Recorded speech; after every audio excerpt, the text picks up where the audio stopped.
मैं आज के इस एक साल के बाद पूरी स्टेट बुजुर्गों, भाइयों, बहनों, नौजवानों, बेटियों का बहुत मशहूर कि जिस दिन से पार्टी बनाई है उस दिन से वो मेरे साथ खड़े रहे, चट्टान की तरह खड़े रहे।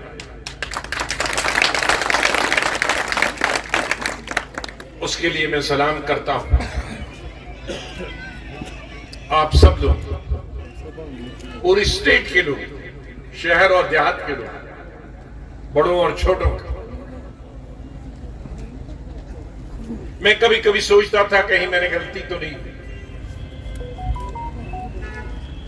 लेकिन जब मैं अंदरूनी इलाकों में जाता हूं, चाहे वो कश्मीर के हों, सूबे के, तो मैंने उनकी तवक्कात मुझसे जो है मुझे हैरानी भी होगी और कभी कभी मैं डरता भी हूं कि जितनी तवक्कात हमारे बुजुर्गों, नौजवानों को, बहनों को, बेटियों, बेटों मुझसे और मेरी पार्टी और मेरे साथियों से, अगर चीफ मिनिस्टर होकर पहले मैं 18 घंटे काम करता था, मुझे लगता है कि अब इतनी जो उम्मीदें हैं 24 घंटे में भी पूरी नहीं होंगी।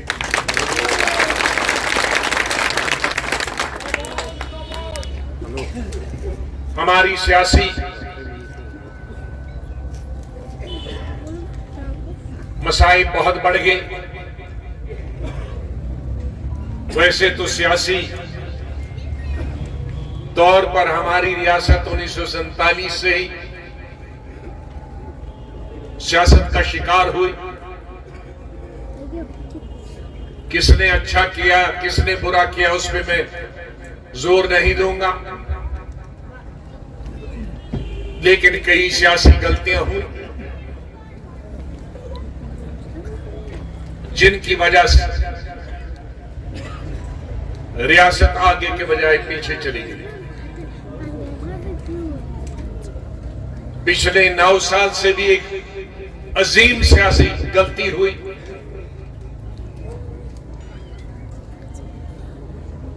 जो 370 और 35A और 35B, बहुत सारे लोगों को मालूम नहीं है कि 35A और 35B सिर्फ आजादी के बाद नहीं आया, बल्कि 1925 में महाराजा हरि सिंह ने लाया। पहला ऑर्डर 1925 में उन्होंने निकाला, दूसरा 1927 में निकाला और तीसरा स्टेट सब्जेक्ट की शक्ल में उसको कानूनी शक्ल 1930 में दी। तो उस वक्त के हुक्मरान ने भी, मैं इसका पार्लियामेंट में जिक्र कर चुका हूं कि काश अगर शायद बीजेपी को यह मालूम होता तो फिर शायद नहीं किया होता, वरना इनको लगता था ये कश्मीरियों ने मिलकर कोई नई साजिश बनाया। उसका मतलब है कि उस वक्त भी अजान किस वजह से,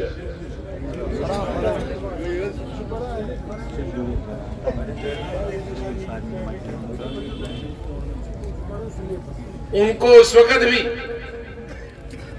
ये बताया गया कि उनके पंजाब के लोग, उस वक्त पंजाब असली लाहौर को बोलते हैं और वो सबसे अमीर था, मुसलमान भी, सिख भी, हिंदू भी, कि ये जम्मू कश्मीर की जमीन खरीदेंगे और बाद में हमको कटोरी लेके भीख मांगनी पड़ेगी, जमीन के लिए हमें जगह दे दो।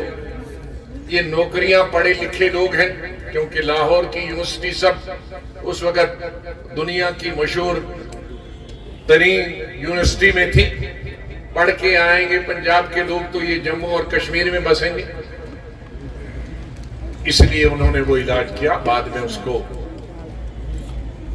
आजादी के बाद 370 का भी एक हिस्सा वो भी बन गया। 370 में कुछ अलग चीजें और 35A और B में अलग। तो एक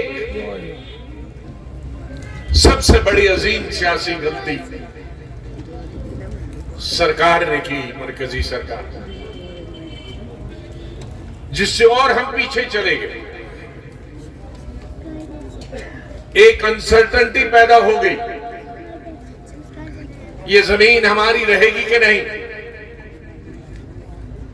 कोशिश की, जिसके लिए हमने, सरकार ने कोशिश की उसको छीनने की। मैंने जो कानून बनाया था, पहला कानून महाराजा ने बनाया था, शेख साहब ने उसके बाद बनाया, फारूक साहब ने भी कोशिश की, लेकिन मैंने बड़े पैमाने कहा कि जो जिस पे कब्जा है 20 साल से ऊपर, वो उसकी जमीन हो। लेकिन असेंबली, वो मैंने घर के बैठ के कानून नहीं बनाया था, असेंबली ने पास किया और तमाम सियासी पार्टियां उसमें मौजूद थी, बीजेपी से लेकर नेशनल कॉन्फ्रेंस से लेकर पीडीपी से लेकर, किसी ने उसके खिलाफ वोट नहीं किया। उसका मतलब है कि वो उसमें शामिल था।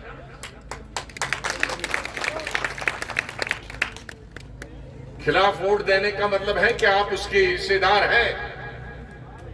वो जमीन भी वापस ली। उनको क्या मालूम, वापस लेने वालों को,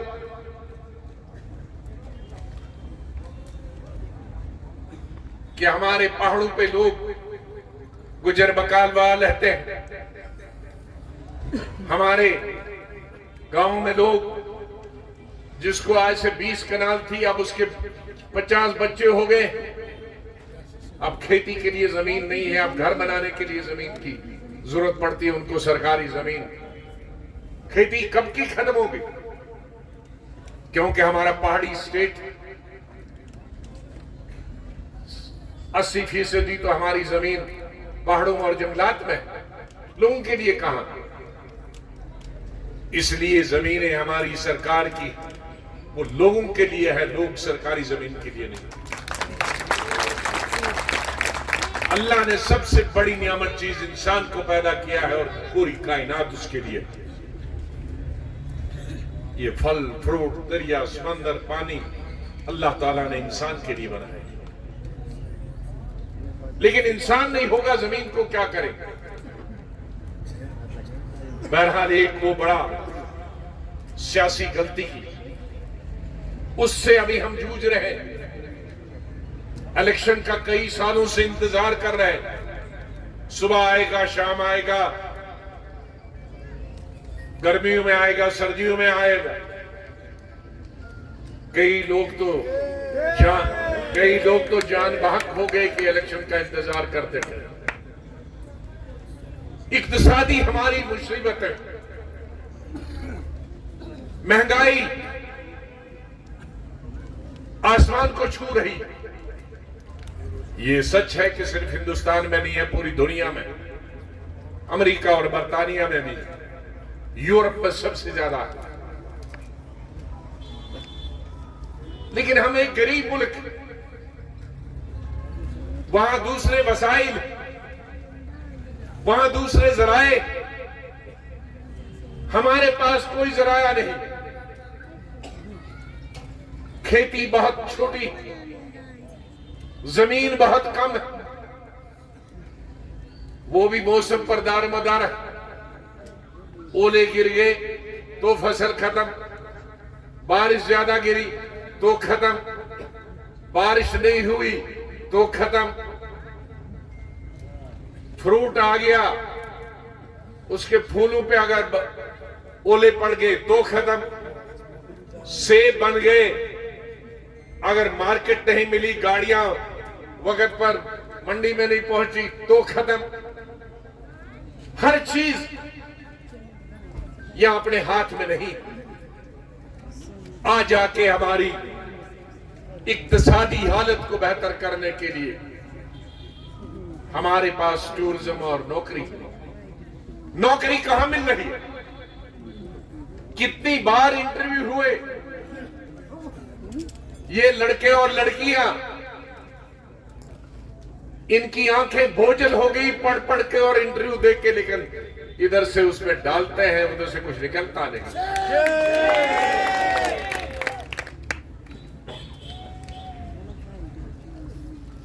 हमारी सामाजिक प्रॉब्लम है,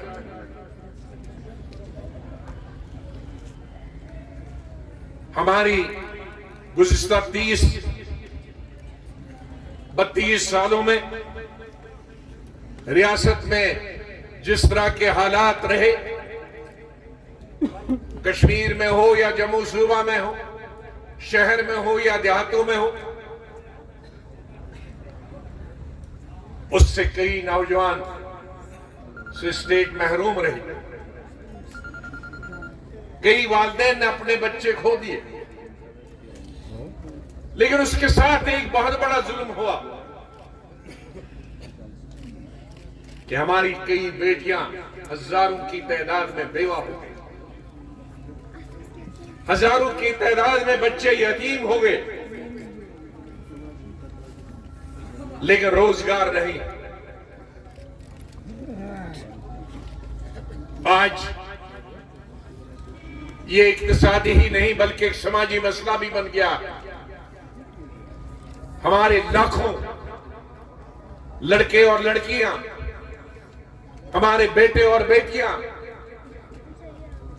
वो आज पढ़ लिख के, बीए करके, बीएलएलबी करके, एमए, बीएड, पीएचडी करके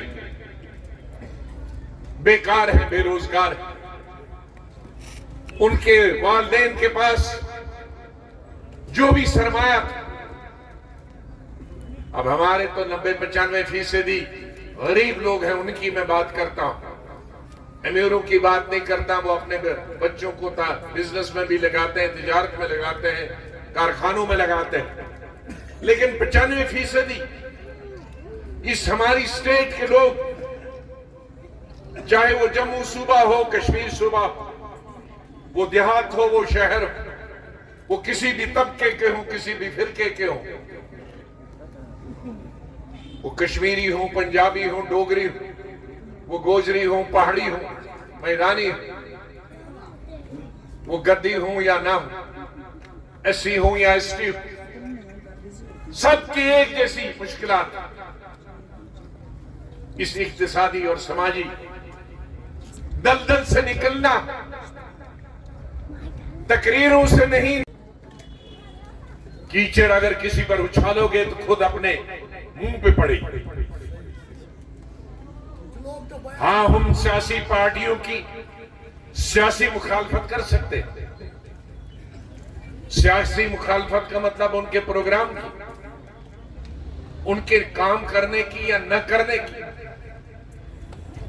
उनके तर्ज हुकूमत चलाने की। जैसे मैंने अभी बताया कि हमारे साथ एक सियासी फ्रॉड हुआ, ये एक सियासत चीज है, लेकिन मैं किसी की शक्ल पे क्यों कहूंगा? कोई छोटा है, कोई बड़ा है, अंधा है, कोई लंगड़ा, ये अल्लाह के हाथ में। इसलिए सबकी इज्जत करना, बुजुर्गों की इज्जत करना, सियासी पार्टियों की इज्जत करना, हमारे मजहबी रहनुमा है चाहे किसी भी मजहब के, उनकी इज्जत करना, ये मैं अपने साथियों से बताता हूं। असद मेरा मकसद है, क्योंकि नमाज पढ़ने का वक्त है, कि एक ट्यूलिप गार्डन से आज इतना इनकलाब आए, लेकिन उससे मेरे गांव में, कुपवाड़ा में, बारामूला में, अनंतनाग में, कुलगाम में,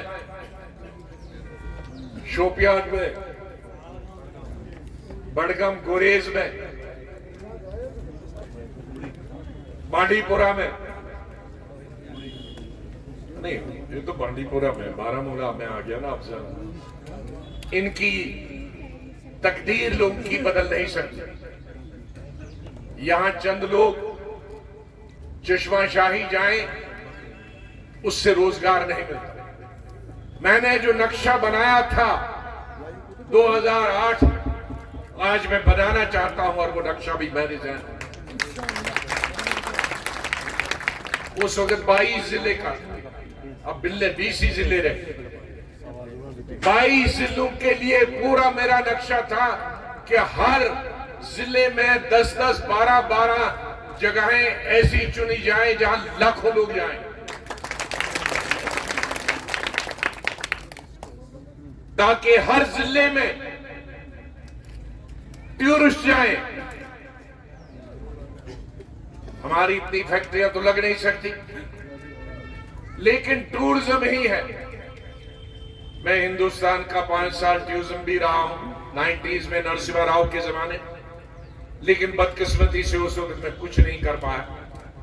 जितना भी टूरिस्ट था उस वक्त मैंने लद्दाख और केरला के लिए डाइवर्ट किया, क्योंकि यहां तो उस वक्त आदमी घुस नहीं सकता था, यहां के लोग भाग गए थे, हिंदू मुसलमान। तो वो नक्शा जो है तकरीबन 200-300 जगहें हमने इस 20 डिस्ट्रिक्टों में बन सकती, हर जिले में, हर तहसील में टूरिज्म, जिससे वहां दुकानदार फायदा हो, जिससे हमारे लड़के जो है, लड़कियां होटल बने, रेस्टोरेंट बने। नौकरी तो अलग है, लेकिन नौकरी में आज इतने लाखों करोड़ों लोग जाते हैं, क्योंकि इतने करोड़ों लाखों लोगों के लिए करोड़ों बजट चाहिए।